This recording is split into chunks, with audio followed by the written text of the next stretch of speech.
Trump भले ही बार बार कह रहे हैं कि जल्द ही समझौता हो सकता है, 2-3 दिन में अच्छी खबर आ सकती है, लेकिन अमेरिका के सहयोगी देश यानी इजराइल ऐसा कुछ भी करने के मूड में नहीं दिख रहा है। वो लगातार लेबनान में अपने अभियान को जारी रखे हुए है, हिजबुल्लाह पर कार्रवाई कर रहा है, एक के बाद एक चेतावनी जारी कर रहा है कि फला ठिकाने को खाली कर दो, हम बम बरसाने वाले हैं। उधर एक खबर आई है स्ट्रेट ऑफ हॉर्मुज के पास से, जहां अमेरिका का हेलीकॉप्टर आज क्रैश हो गया। ईरान की ओर से ऐसा कहा जा रहा है, कई सारी मीडिया रिपोर्ट्स ऐसा दावा कर रही हैं कि हो सकता है किसी हमले का शिकार हुआ हो, लेकिन ट्रंप ऐसा कह रहे हैं, अमेरिका ऐसा कह रहा है कि ये जो हेलीकॉप्टर गिरा है ये तकनीकी खराबी की वजह से गिरा है, किसी हमले का शिकार नहीं हुआ है। बीते 24 घंटे की बात करें तो 5 बड़े जो अपडेट आए हैं वो भी आपको हम बता देते हैं। पहला अपडेट तो यही है कि ये हेलीकॉप्टर गिरा है और इसकी वजह से काफी ज्यादा हलचल मची हुई है उस पूरे क्षेत्र में। इसके अलावा ईरान इजराइल में 2 महीने बाद फिर से जंग की खबरें हैं, जैसा कि आप पिछले दिनों देख ही चुके हैं कि ईरान की ओर से मिसाइलें दागी गई, जवाब भी कार्रवाई करते हुए इजराइल ने भी मिसाइलें दागी हैं। भारत को लेकर भी एक खबर है, भारत ने अपने नागरिकों को तुरंत ईरान छोड़ने की सलाह भी दी है। इसके अलावा ईरान इजराइल टकराव से तेल जो है वो 3% ज्यादा महंगा हो गया है। इस जंग की वजह से हम देख रहे हैं दुनिया भर में कितनी आर्थिक दिक्कतें आ रही हैं, तमाम देशों में महंगाई लगातार बढ़ रही है। इसके अलावा हूती विद्रोहियों ने भी रेड सी में इजरायली जहाजों की नाकाबंदी का ऐलान किया है। और जो पांचवा और बड़ा अपडेट है वो ये है, ट्रंप नेतन्याहू में फिर से मतभेद की खबरें हैं। ये खबरें लगातार आ रही हैं पिछले 10 दिनों से, उससे पहले भी आ रही हैं। तो इन्हीं सारी अपडेट्स पर आज हम बात करेंगे। क्या कुछ अभी पश्चिम एशिया में हो रहा है, उस पर चर्चा करने के लिए हमारे साथ तर्कश में आज 2 खास मेहमान जुड़ रहे हैं। हमारे साथ अरविंद सिंह तेजावत जी जुड़ रहे हैं जो विदेश मामलों के जानकार हैं। इसके अलावा group captain UK Devnath sir भी हमारे साथ ज्वाइन कर रहे हैं, रक्षा विशेषज्ञ हैं। देवनाथ सर के पास सबसे पहले चलेंगे। देवनाथ सर, ये ताजा जो घटनाक्रम है उसके बारे में आप हमारे दर्शकों को बताइए, क्या सच में हेलीकॉप्टर तकनीकी खराबी की वजह से गिरा है या बात कुछ और है? हाँ, देखिए, अपेची AH-64 तो बहुत ही केपेबल अटैक हेलीकॉप्टर है और और पूरी इंजीनियरिंग व्यवस्था उसमें इस तरह से की गई है कि अगर एक इंजन डैमेज हो जाए या खराब हो जाए युद्ध भूमि में, फिर भी वो बाकी बचे हुए इंजन के साथ वापस आकर सेफली लैंड कर सकता है। तो अपेची अटैक हेलीकॉप्टर का इस्तेमाल यूएस फोर्सेस लगातार खाड़ी क्षेत्र पर्शियन गल्फ के एरिया में और हार्मुज खाड़ी में कर रही हैं। ज्यादातर जो ईरानी हाई स्पीड बोट्स हैं उन पर हमला करने के लिए ईरानियंस ने क्या किया है कि ये जो हाई स्पीड बोट होते हैं, छोटे छोटे बोट होते हैं, 16 फीट 18 फीट लंबे, इनमें एक ओबी मोटर लगा होता है, आउटबोर्ड मोटर। जैसा कि जब हम लोग गोवा जाते हैं या लक्षद्वीप या अंडमान जाते हैं, जहां हम देखते हैं।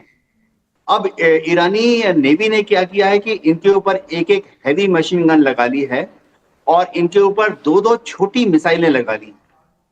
तो इन फास्ट स्पीड बोट से वो अमेरिका के जो शिप्स या इजराइल के शिप्स या ऐसा कोई मुल्क जिसका शिप स्ट्रेट ऑफ हॉर्मुज से गुजर रहा हो, ऐसा देश जो कि ईरान के साथ दोस्ताना व्यवहार नहीं करता, उन पर हमले कर रहे हैं। तो ये अपेची हेलीकॉप्टर जो हैं, ये ऐसे बोट्स पर स्पीड बोट्स पर हमला करने के लिए बहुत ही उपयुक्त हैं। तो मेरा आकलन ये है कि या तो जो स्पीड बोट्स हैं ये हमेशा झुंड में चलती हैं, 4-8 एक साथ चलती हैं। तो हो सकता है कि अपेची अटैक हेलीकॉप्टर किसी एक स्पीड बोट पर हमला कर रही थी, मेरा आकलन ये है।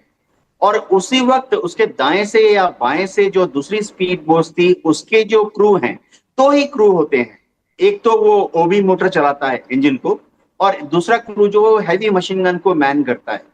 तो मेरा आकलन है कि दाएं या बाएं से हैवी मशीन गन फायर करके इजराइल के ईरान के जो क्रू हैं उन्होंने इस अटैक हेलीकॉप्टर को क्षतिग्रस्त कर दिया, वो क्रैश हो गया। जी वैभव जी।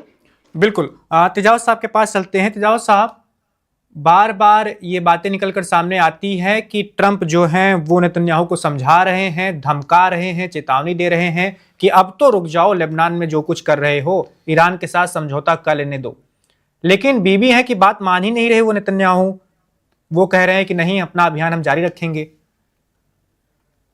वैभव साहब, यूनाइटेड स्टेट इजराइल से कुछ कहें और वो ना माने ऐसा लगता नहीं है। कारण ये है कि इससे पहले भी बहुत सारी ऐसी घटनाएं हुई है।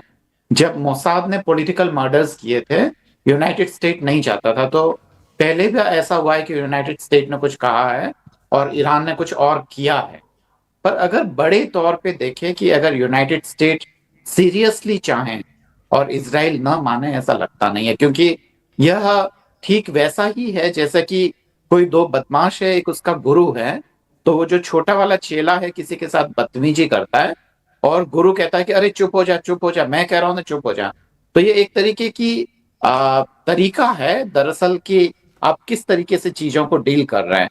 तो कारण कुछ और है, अमेरिका बताना कुछ और चाह रहा है और हो कुछ और रहा है। बाकी अमेरिका के सपोर्ट के बिना तो इसराइल का वहां एक वीक तक सर्वाइवल पॉसिबल नहीं है। हम सब लोग जानते हैं कि गाजा पे हमले से पहले पहले जो यूएस वॉरशिप्स हैं, उन्होंने एक तरीके से वहां पे अपनी बता दी थी, उपस्थिति बता दी थी, ताकि ये संदेश है कि यूनाइटेड स्टेट साथ में। उसके बाद में इतने ज्यादा बड़े तौर पे नरसंहार हुआ। आपको ऐसा कभी नहीं मानना चाहिए कि बिना अमेरिकन सपोर्ट के ये सब कुछ पॉसिबल है। तो केवल वो ऊपर से कहेंगे।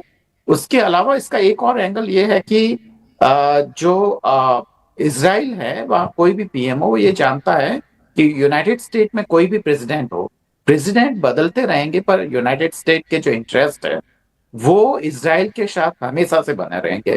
क्योंकि मिडल ईस्ट में एक वो प्लेटफॉर्म प्रोवाइड कर रहा है और अमेरिका के पास उसका कोई विकल्प नहीं है। कोई भी इस्लामिक मुल्क उसका विकल्प नहीं बन सकता है। तो ये रिश्ते कभी भी खराब नहीं हो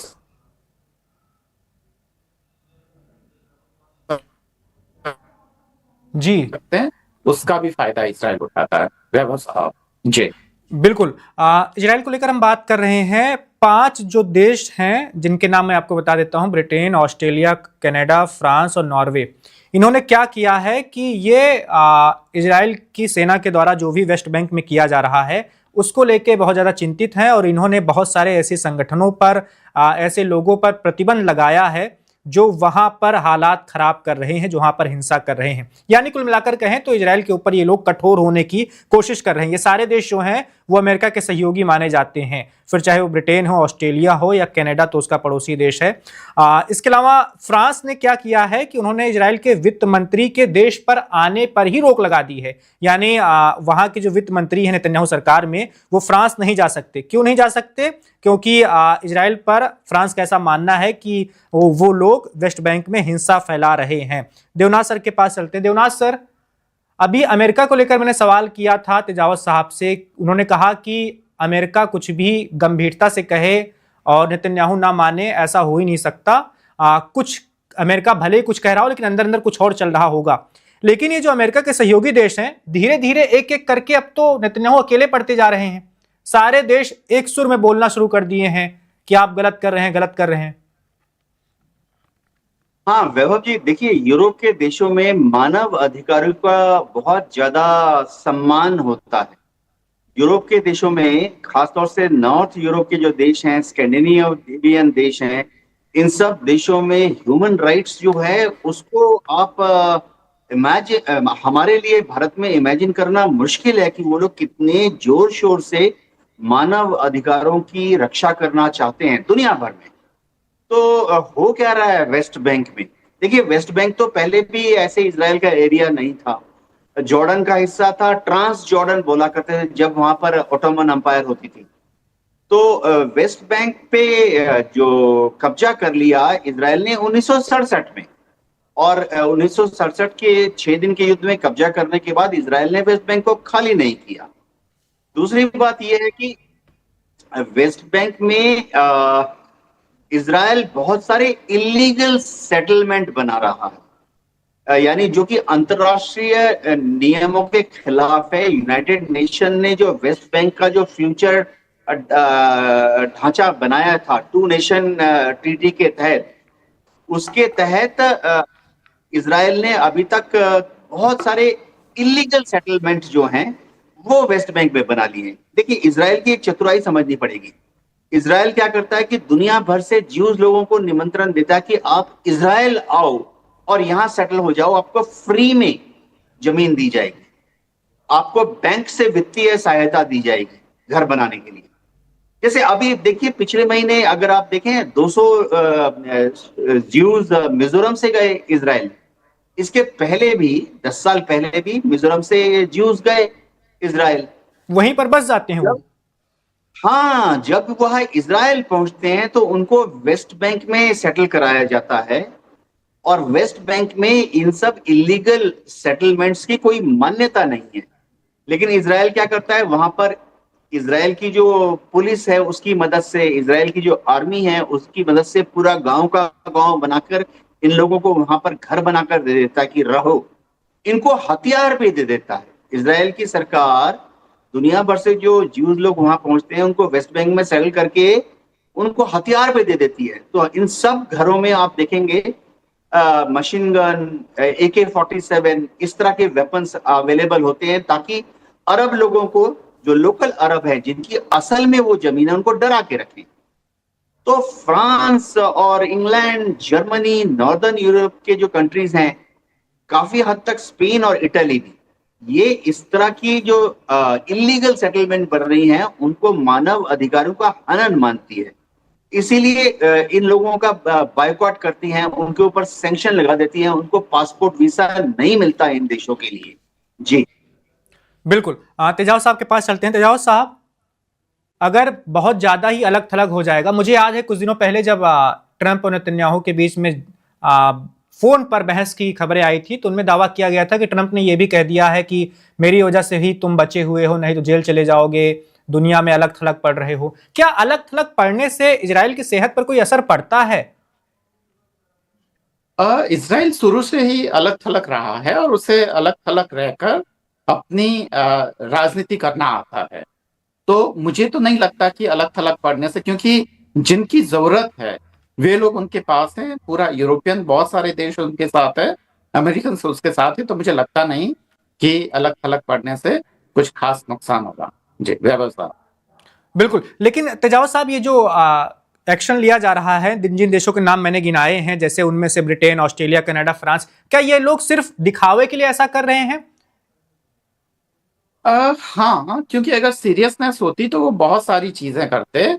सैंक्शन से लेके बहुत सारे तरीके थे, पर इजराइल को लेकर हमेशा, खासकर जो वेस्टर्न वर्ल्ड है, उनका जो है तरीका वो दरअसल इतना नहीं है। वो उसको लेकर काफी लिबरल है। तो यह सारी चीजें तो हमें देखनी पड़ेगी। जी बिल्कुल। देवनाथ सर के पास चलते हैं। देवनाथ सर, ट्रंप ने फिर से दावा किया है, मैं उनका बयान भी आपको बता देता हूं। उन्होंने पत्रकारों से कहा कि जल्द ही समझौता होगा, आखिरी दौर में बातचीत पहुंच गई है, हस्ताक्षर होने वाले हैं। और उन्होंने कहा इस समझौते का मकसद ईरान को परमाणु हथियार हासिल करने से रोकना है। वो बार बार एक ही बात बोल रहे हैं, ईरान को परमाणु हथियार हासिल करने से रोकना है, और ईरान इस पर सहमत भी हो रहा है। पूरी जंग भी सर इसी को लेकर ही लड़ी गई है, ऐसा कहा जा रहा है। शुरुआत से ही अमेरिका और इजराइल का मानना था कि ईरान के पास परमाणु हथियार नहीं होने चाहिए। लेकिन ट्रंप के इस नए दावे को लेकर क्या हम समझे, क्या मायने इसके निकाले?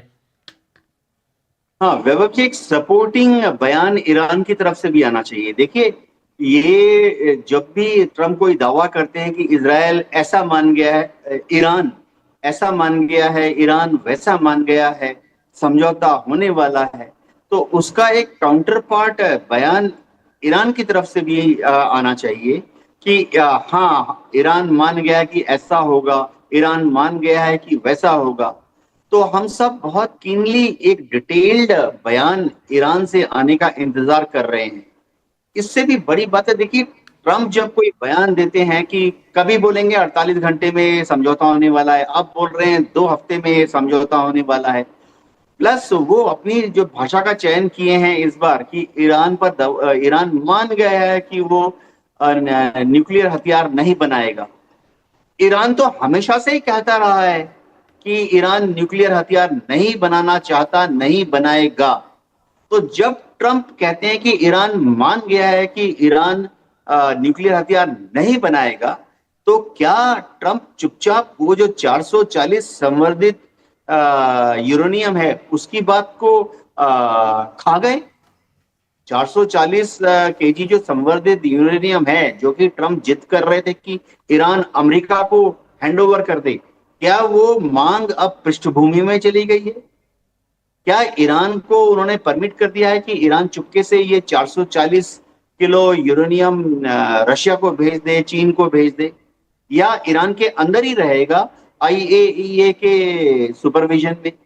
तो ट्रंप जब बोल रहे हैं कि ईरान भविष्य में न्यूक्लियर बॉम्ब नहीं बनाएगा, हो सकता है कि वो अब अपनी जो शर्त थी कि 440 किलो यूरेनियम अमेरिका को सौंपो, शायद उस शर्त से अमेरिका, डोनाल्ड ट्रंप थोड़ा सा पीछे हटने के लिए तैयार हो गए हैं। जी बिल्कुल, मतलब वो पीछे हट रहे हैं तभी ये समझौता हो पाएगा। आपके हिसाब से वो देगा नहीं ईरान यूरेनियम वो? हाँ, जी हाँ, देखिए ईरान तो बोल रहा है कि न्यूक्लियर बॉम्ब नहीं बनाएगा। ऐसा उसने जब ओमान में, मस्कट में राउंड 1 राउंड 2 हुआ था, बाद में जेनेवा में हुआ, वहां पे भी जो ईरानियन रिप्रेजेंटेटिव थे उन्होंने इंटरनेशनल मीडिया के सामने बोला कि ईरान कभी भी न्यूक्लियर बॉम्ब नहीं बनाएगा, लेकिन शर्त यह है कि वो 440 किलो यूरेनियम जो है अपने पास ही रखना चाहता है, क्योंकि वो एक नेशनल प्रेस्टीज की बात हो गई है। अभी हम कहते हैं ना फैमिली ज्वेल्स, वो ईरान के लिए एक इज्जत का बात हो गया। उस 440 किलो यूरेनियम से ईरान में जो उनकी जो राष्ट्रवादी परंपराएं हैं वो फिर से जागृत हो गई हैं। तो ईरान कह रहा है ठीक है, हम बनाएंगे नहीं, लेकिन ये 440 किलो हमारे पास रहेगा। ट्रंप यही कह रहे हैं कि मैंने ईरान को समझा दिया कि न्यूक्लियर बॉम्ब मत बनाना। यानी ट्रंप अब वो न्यूक्लियर डस्ट वाला जो अपना दावा था कि मैंने ईरान को बोल दिया है कि अपना 400 किलो न्यूक्लियर डस्ट अमेरिका को दो, डोनाल्ड ट्रंप शायद उस मांग पर अब अड़े नहीं हुए हैं। जी वैभव जी। बिल्कुल, तेजावत साहब के पास चलते हैं। तेजावत साहब एक इजरायली लेखक हैं, गिडियन लेवी, उन्होंने कहा है कि जो ये युद्ध कर रहा है इजराइल, इस युद्ध से घरेलू राजनीति बहुत ज्यादा जुड़ी हुई है हमारे देश की, मतलब उनके देश की। उन्होंने कहा कि इजराइल जब युद्ध में जाता है तो उस वक्त सरकार का लोगों का ज्यादा समर्थन मिलता है, लोग बड़ी संख्या में सरकार को सपोर्ट करने आ जाते हैं, और चुनाव भी करीब है। वो इसे पूरी तरह से चुनाव से जोड़कर देख रहे हैं, और उन्होंने कहा कि किसी कूटनीतिक समझौते की बजाय नया युद्ध शुरू करके जनता का समर्थन जुटाना बहुत आसान होता है। ईरान हमले का समर्थन करीब 93% लोगों ने किया था इजराइल के। वो कह रहे हैं कि धीरे धीरे यह समर्थन कम हो रहा है, लेकिन नेतन्याहू कुल मिलाकर चुनावी नजरिए से इस युद्ध को देख रहे हैं। आपका क्या मानना है सर? देखिए वैभव साहब, मुझे पता नहीं कि जो 93% वाला आंकड़ा है वो किस सर्वे का है, क्योंकि हमें सैंपल साइज और उसकी रिलायबिलिटी और जो सैंपल्स को सब देखना पड़ेगा, उसी के बाद में ये पता चलेगा। बाकी मोटा मोटी जानकारी ये है कि इजराइल में लोग बेन्यामिन नेतन्याहू को पसंद नहीं कर रहे हैं, खासकर उसका जो युद्धोन्मादी जो नजरिया है। और वो दिन गए जब युद्ध करके समर्थन जुटाया जा सकता था। अब लोग बहुत समझदार हो गए हैं, खासकर जब डेमोक्रेसी परिपक्व होती है तो उनको ऐसे नहीं बरगलाया जा सकता है।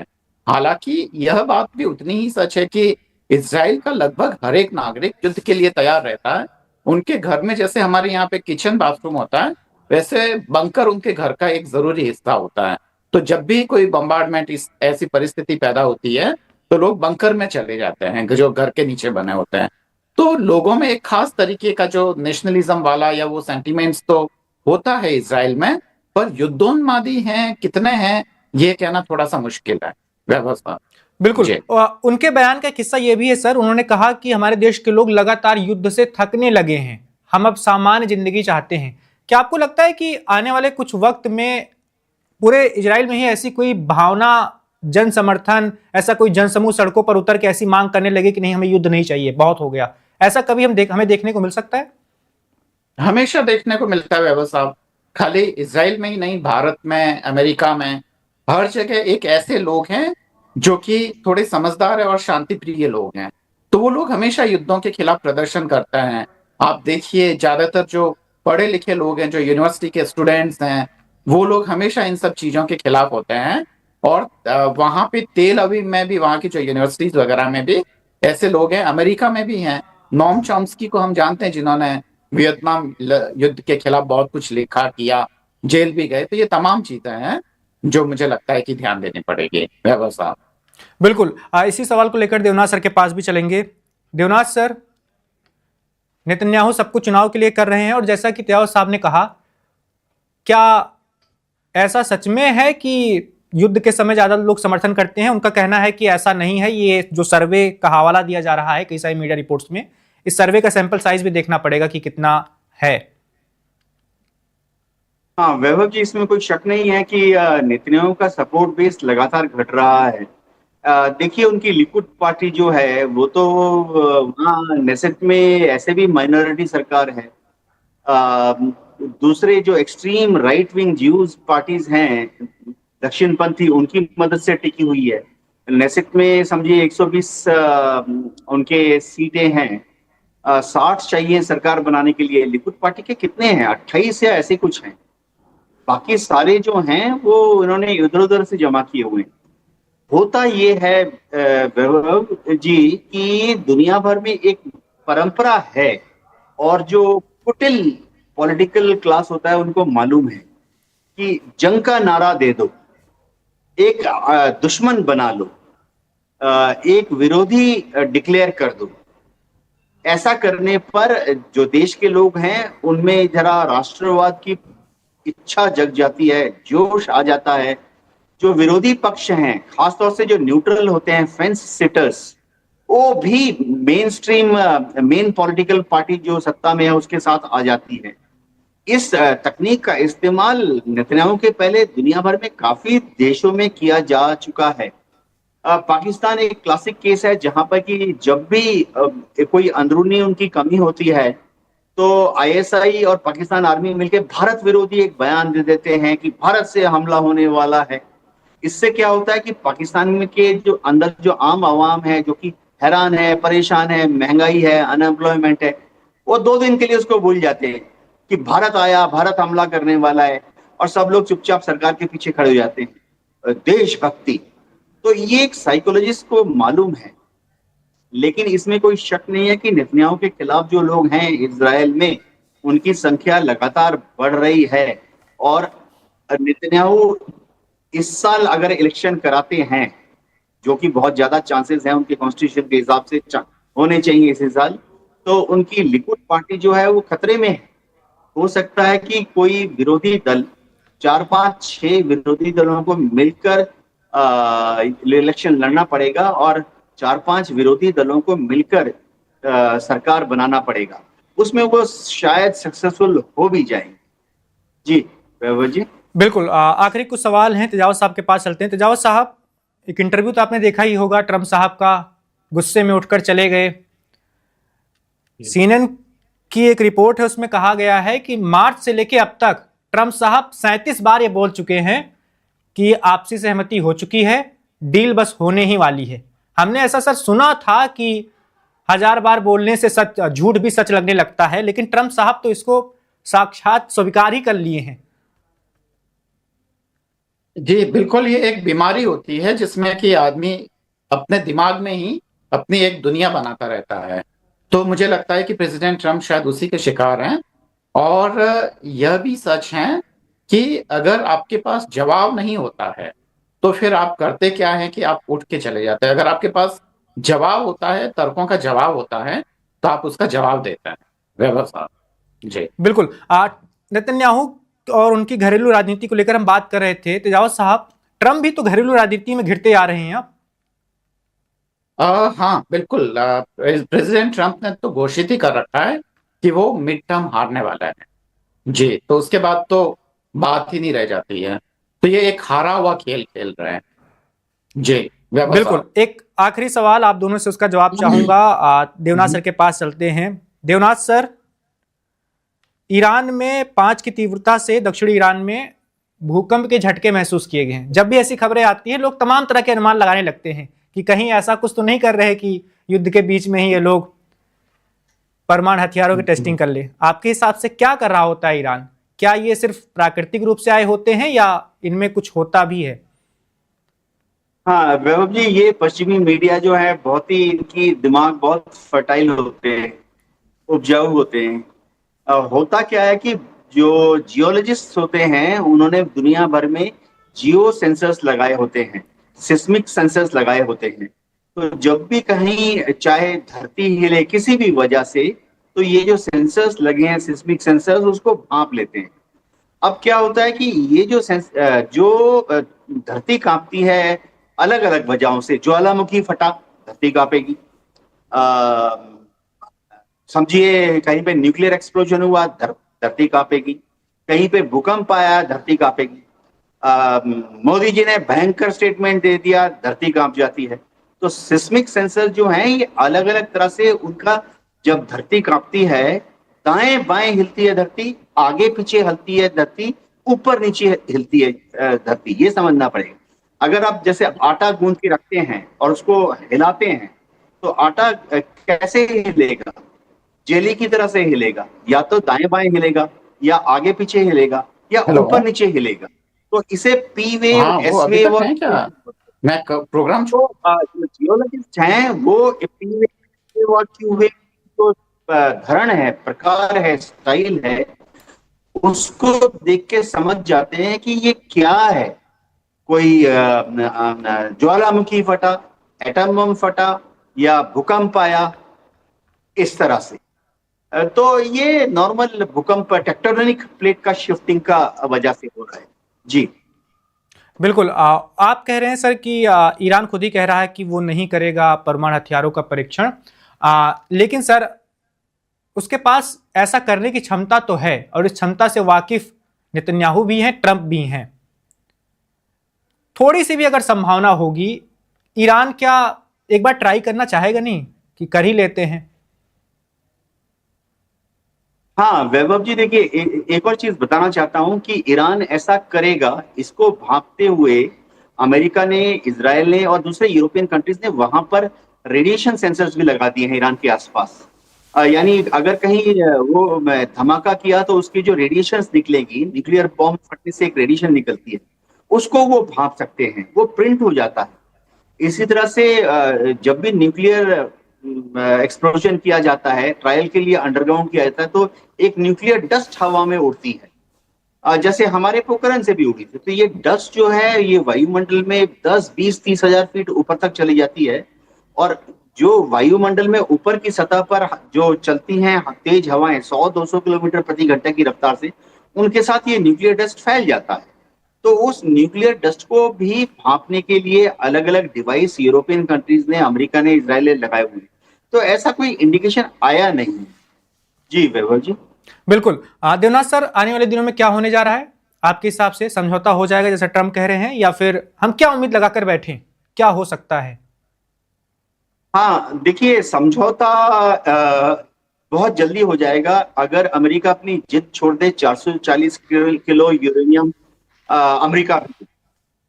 दूसरी बात है, समझौता 5 मिनट में हो जाएगा अगर अमेरिका स्ट्रेट ऑफ जो हर्मुज का खाड़ी है वहां जो ईरानियन बंदरगाह की नाकेबंदी की उसको हटा ले, क्योंकि ईरान ने भी बोला कि हम भी 5 मिनट के अंदर हमारा जो ब्लॉकेड है उसको हटा लेंगे। तो ये समझौता बहुत द्रुत गति से हो सकता है। बाकी सारे जो पॉइंट हैं वो बहुत छोटे छोटे पॉइंट हैं, वो उन पे समझौता तो जल्दी भी हो जाएगा, आसानी से भी हो जाएगा। लेकिन अमेरिका को ये जिद छोड़नी चाहिए कि 400 किलो यूरेनियम चाहिए। ईरान कह रहा है वो न्यूक्लियर बॉम्ब नहीं बनाएगा, अगर चाहे तो IAEA के साइंटिस्ट आके वहां पे साल में 365 दिन बैठे रहे।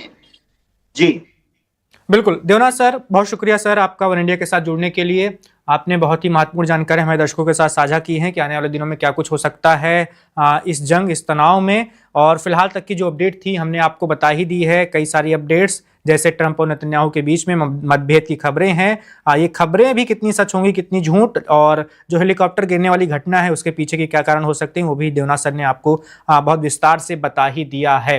देखते हैं आने वाले दिनों में क्या कुछ होता है, क्या कोई समझौता हो जाता है या फिर से जंग की शुरुआत होती है, जिसके लक्षण बीच-बीच में दिखाई भी पड़ रहे हैं। जो कुछ भी होगा वन इंडिया पर लगातार आपको उसकी जानकारी मिलती रहेगी।